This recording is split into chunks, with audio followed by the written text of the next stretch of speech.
अब अगर किसी की जान सियार यानी कि जयकौल, लोमड़ी या मधुमक्खियों के हमले से जाती है तो पीड़ित परिवारों को राज्य आपदा राहत निधि यानी कि एसडीआरएफ के तहत सहायता मिल सकेगी।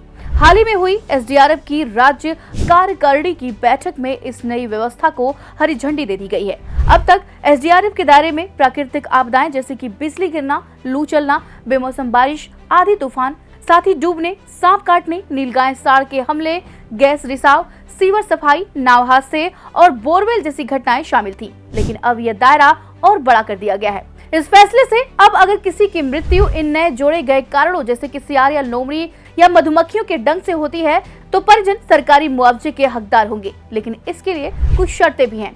पोस्टमार्टम रिपोर्ट में स्पष्ट पुष्टि होनी चाहिए कि मौत के कारण इन्हीं हमलों से हुआ। घटना की जानकारी तत्कालीन जिलाधिकारी या उप जिलाधिकारी को दी जानी चाहिए।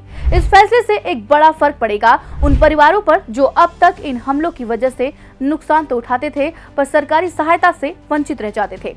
अब ऐसे मामलों को भी राज्य आपदा की श्रेणी में मान्यता देकर सरकार ने राहत की एक नई राह खोल दी है।